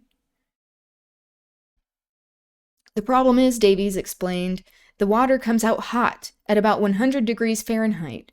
Cooling it to a temperature that wouldn't devastate the Great Salt Lake's ecosystem, which already sits on the brink of collapse due to unsustainable water use upstream, becomes an expensive problem that Governor Cox already is invested in not saving the Great Salt Lake, that he tries to claim that he does, but it's like, this is what keeps this whole environment in Utah alive. Like, everything is dependent on the Great Salt Lake, all of these ecosystems. Therefore, human life.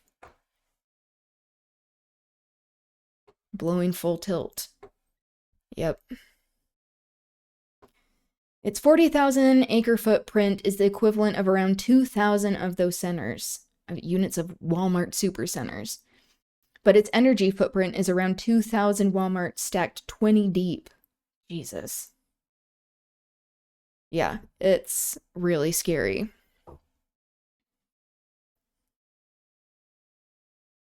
So this is a report of the hazards of the site. It goes much more in detail because, again, we the people are having to do the work that they refuse to do. I'll go over that on a later stream. The environmental impacts. I did want to get to this. Okay. Stuart Adams' PAC raked in $135,000 from MIDA-connected donors days after approving controversial data center. It's just abject corruption, where these people are bought and sold. They have had enormous pressure from so many different lobbies to make sure that this happens. And who got him elected was a lobbyist who is involved with one of the main companies that is going to be profiting from this. So the lobbyist is Casey Hill, apparently, and he's at, oh wait, I was going to go over that. Sorry, I'm jumping all over the place, but here we go. He's a well-known strategist in Utah's political and government sectors. You would think that's, a conflict of interest, someone who does lobbying and also helping to get people elected, but what do I know? Until the end of 2018, Hill was the senior vice president of the government and community relations at Energy Solutions, managing the company's lobbying and community engagement efforts nationwide. After his time at Energy Solutions, Hill founded Lincoln Hill Partners, the company that is directly involved, a successful government relations consultancy that they are going to be making money from this. He has expertise in various sectors, including real estate development, environmental protection. Yeah, then you should know better, bitch. Healthcare, insurance, and energy.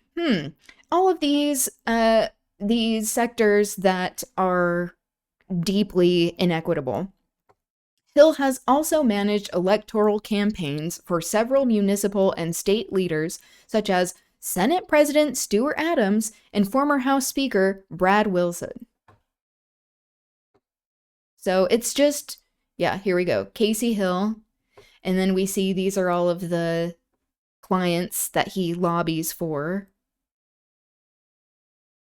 Lobbying for government entities as well as businesses. That seems like that would be a conflict of interest, but what do I know again? See, this is his company's website.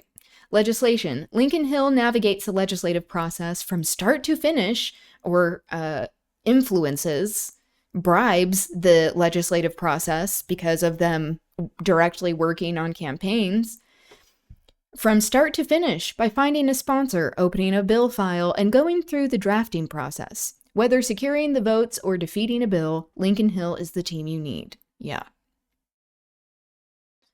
What a freaking superpower villain. Yeah, all of these people are just evil. Yeah, look at this as well. Fucking, he has the most punchable face. Mike Lee. Mike Lee is on the, he is the chairman of the Senate Committee on Energy and Natural Resources. Exactly. So he has, what was this about him? Been working to make it so that this is even possible. I'm gonna pull this up.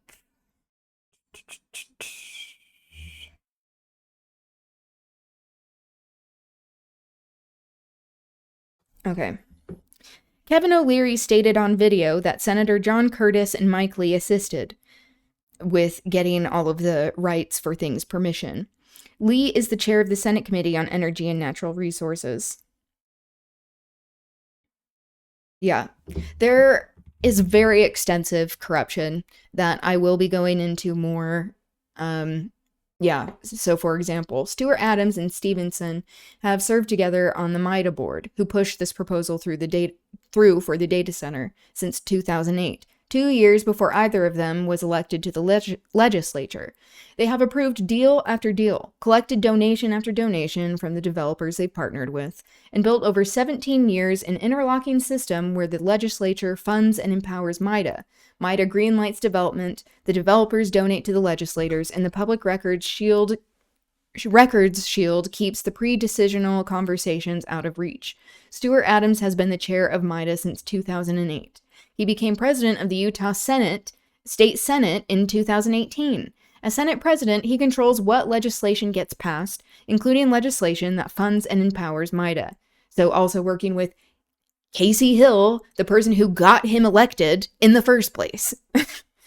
He also appoints himself to chair the board because state law gives the Senate president that appointment.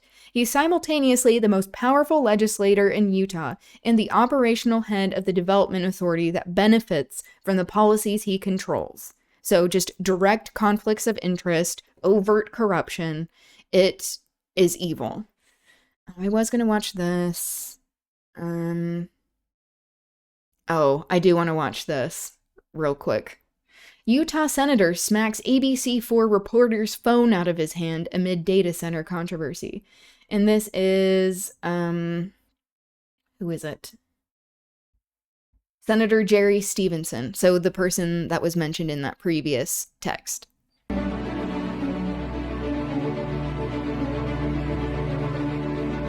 Who is spearheading a lot of this.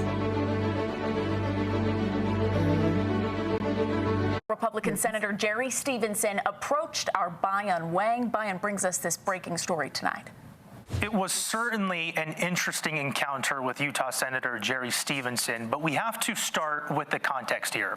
Stevenson is on the board of the Military Installation Development Authority, the state's lead authority overseeing the data center's development in Box Elder County. Today, we became aware of a social media post that was circulating online promoting a boycott on Stevenson's nursery he owns in Layton. One of Stevenson's own longtime employees told ABC4 that some of their staff was facing harassment at the nursery, so we went there to give them an opportunity to share their story. Which, to be clear, employees should not be harassed. Like, it's not their fault that their employer is such a jackass who's power hungry and corrupt and evil. But we should boycott his businesses, before we as well as even Kevin put that O'Leary's. story together, this happened. You know, this whole thing is such a bunch of baloney. Right. Just leave. Well, hold on. Leave. I spoke to Andy. Can I just tell you what Andy said? No, I already know what Andy said. Just get your butt out of here. Wait, hold on. I don't understand Leave. why are you being hostile to us? Because I'm tired of you. That was Utah Senator Jerry Stevenson hitting my phone out of my hand Wednesday afternoon outside of the J&J Nursery and Garden Center, a business he's owned for decades. Stevenson is a powerful... This is literally assault. Exactly. Ew. Fuck you, dude. The people are not the government and the workers are not the company. Yeah, exactly. GOP lawmaker on Utah's Capitol Hill, sitting on 3 of arguably the state's most powerful boards, while chairing the state's top budget committee. We were outside Stevenson's business to report on the alleged harassment some of his employees were facing following this social media post promoting a boycott of his business because he's a board member of the Military Installation Development Authority, which is spearheading the controversial 40,000-acre data center in Box Elder County, which many residents oppose. About 10 minutes after the Utah Senate Deputy Chief of Staff informed us that Stevenson was not available for comment, he showed up in the parking lot confronting an ABC4 photographer. I approached them to see what was going on. Stevenson refused to identify himself as a Utah senator when asked. I informed him about our story. This is what journalists and reporters should do. The whole thing is such a bunch of baloney. Such a baloney. Well, hold on. I spoke to Andy. Can I just tell you what Andy said? No, I already know what Andy said. Just get your butt out of here. Wait, hold on. I don't understand why are you being hostile to us? Because I'm tired of you. Just minutes later, officers showed up after a witness called police. They were talking about as a possible disorderly conduct incident where it was reported that there were 3 individuals that were being verbal with each other in the parking lot here. And I mean, I don't trust the cops to handle this in any sort of helpful fashion. So just throwing that out there. No, that is assault with receipts. Exactly. We have it on camera. We have it on camera. The thing that will actually hurt this man is like he needs to be sued. He needs to be sued.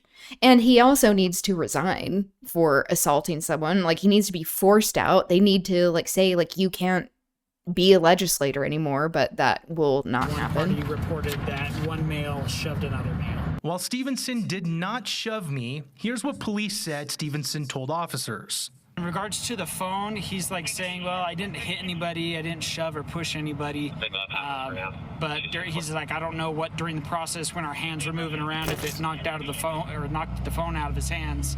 And then I talked to everyone kind of around and the staff and the other people there.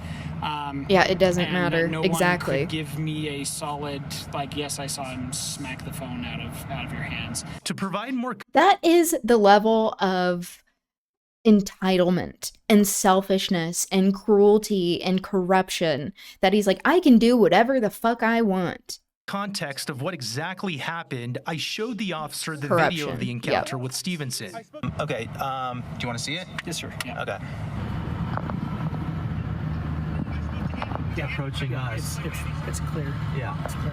So, and then when you did that, the phone fell out and you have the damage to that. Yeah. Okay. We now have on tape, pig, you saying that, so you better not deny it. Even after the confrontation, your report better reflect I still that. wanted to give Stevenson an opportunity to comment. If he wanted to talk to us or do an interview, give him the opportunity to talk about what's happening to his employees and his business. Yeah, they should be taking him more in. than happy to coordinate that. Shortly after that request, another officer told me that Stevenson does not wish to speak with us, but wanted us to know that he apologizes for what happened in the parking lot.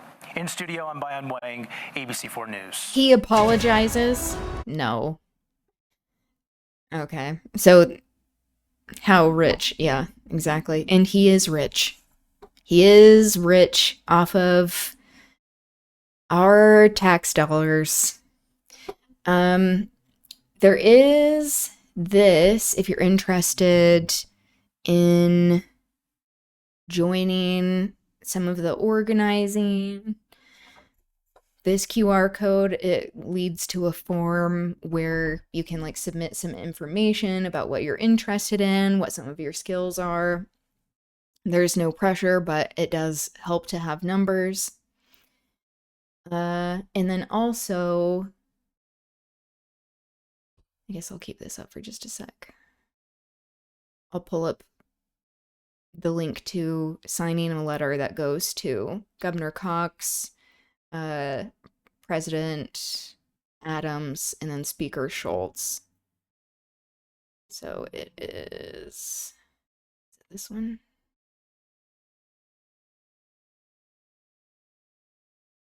Oh wait, no. It was on one of these posts.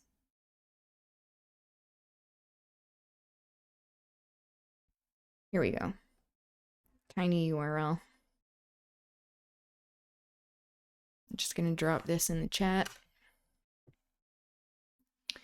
And then there are a couple of referendums that are in the works. One has been submitted, and one that is the one that has to do with land rights. So I'll be keeping you all updated on that. But yeah. We're working on rolling out some campaigns that focus on these various areas of environmental impact, energy impact, which like a lot of the environment and energy impact that's related. Getting into the specifics there, and we'll have a lot coming out about all of the corruption that's happening, because we see it also is part of this larger national corruption that's happening. That Kevin O'Leary is benefiting from all of these tax subsidies that he is going to be getting. So, luckily, even though we are extremely disempowered in so many ways, luckily there are people who are activated, enraged by this, because people are very upset, and we should be. It is unconscionable about how there is just this endless greed and exploitation, that we are in late stage capitalism. That is what it is. And they are trying to do as much harm, do as much exploitation and extraction before the makeup of Congress changes, before elections. People are voted out in the Utah legislature. So this is why it's being rushed. And Governor Caillou Cox is in on it. He also is like extremely agitated when asked about this, of like, why are people constantly talking about this? Don't we want to like progress? It's like, okay, you are profiting from this and we all hate you. So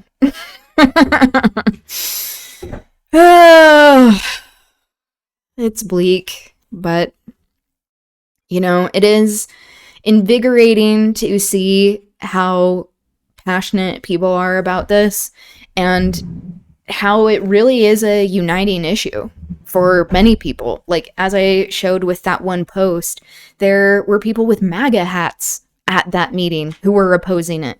Like farmers who are like, I won't have water for my crops. I already don't have water for my crops. I don't know if I'm going to be able to make enough money to even come out even for the year. Like, people are saying that. Not to mention all of these skyrocketing gasoline prices, fertilizer that is expensive. Like, we are really fucked. Unless we band together and do something about it. But it is getting national attention, which is great. I'm going to be working on more media stuff. Hopefully that gets more coverage. I recently talked to a reporter about some things, so if there's an article that comes out, I'll be sure to share that so that you all can read and also spread the word. I told the reporter, well, the reporter was like, how did you get involved with this? And I'm like, well, I actually used to work for the state of Utah, and I was pushed out because of anti-DEI bullshit. And he was like, really? I'm like, yeah, so I'm invested in government corruption. Not like invested literally, like part of the corruption, but yeah, I'm like, I hope you print that. I hope you print that and yeah, exactly. Let everyone know what's going on. Okay, I'm going to do a quick reading since that took a little longer than I was expecting. So we won't finish chapter 22, but we're going to move to the Scarlet Pimpernel. You know, I wanted to provide this book as an option that we chose from because guess what? The circumstances we are experiencing now are extremely similar to what led to the French Revolution because they are doing this out in the open. It's like part of a flex to just get away with as much as possible in the open without us being able to do anything about it. But we are. And we're much smarter than they are, so yeah, the tide is turning. The people are angry. Okay, so in the previous chapter in the Scarlet Pimpernel, this aristocratic propaganda, we saw that Marguerite was at the Fisherman's Rest. She met up with Sir Andrew, and the innkeeper thinks that they're having an affair, and so he's like, oh, this isn't appropriate. But then when they pay him, he's like, it's fine. And Marguerite keeps bragging about how she gets like the best carriages and horses because she has so much money. So it's just gross. Okay, this is chapter 22, Calais. The weariest nights, the longest days, sooner or later must perforce come to an end. Marguerite had spent over 15 hours in such acute mental torture as well-nigh drove her crazy. Oh, that's so sad. That's worse than experiencing extreme poverty and not being able to buy food. After a sleepless night, she rose early, wild with excitement, dying to start on her journey, terrified lest further obstacles lay in her way. She rose before anyone else in the house was astir, so frightened was she, lest she should miss the one golden opportunity of making a start. When she came downstairs, she found Sir Andrew Ffoulkes sitting in the coffee room. He had been out half an hour earlier, and had gone to the Admiralty Pier, only to find that neither the French packet nor any privately chartered vessel could be put out of Dover yet. The storm was then at its fullest, and the tide was on the turn. If the wind did not abate or change, they would perforce have to wait another 10 or 12 hours until the next tide, before a start could be made. And the storm had not abated, the wind had not changed, and the tide was rapidly drawing out. Again, Baroness Orsi, just like, rather than getting to the point, repeats a lot of the same thing. And also the use of perforce, I feel like, is very pretentious. So, that's my take. Marguerite felt the sickness of despair when she heard this melancholy news. Only the most firm resolution kept her from totally breaking down, and thus adding to the young man's anxiety, which evidently had become very keen. Though he tried to disguise it, Marguerite could see that Sir Andrew was just as anxious as she was to reach his comrade and friend. This enforced inactivity was terrible to them both. How they spent that, and that's more terrible than being exploited for labor and starving. How they spent that wearisome day at Dover, Marguerite could never say afterwards. She was in terror of showing herself, lest Chauvelin's spies happened to be about, so she had a private sitting room, and she and Sir Andrew sat there hour after hour, trying to take at long intervals some perfunctory meals, which little Sally would bring them, with nothing to do but to think, to conjecture, and only occasionally to hope. The storm had abated just too late. The tide was by then too far out to allow a vessel to put off to sea. The wind had changed, and was settling down to a comfortable northwesterly breeze, a veritable godsend for a speedy passage across to France.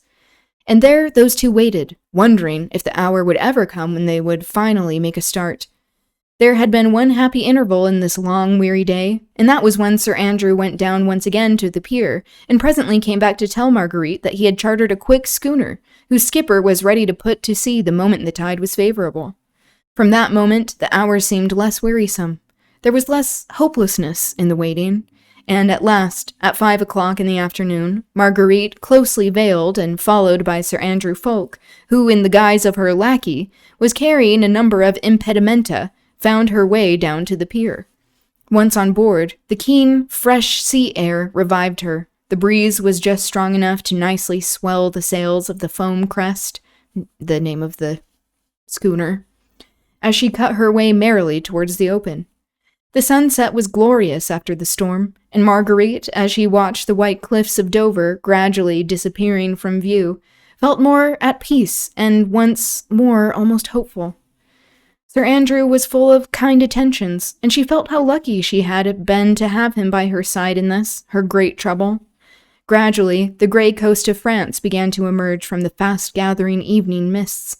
1 or 2 lights could be seen flickering, and the spires of several churches to rise out of the surrounding haze.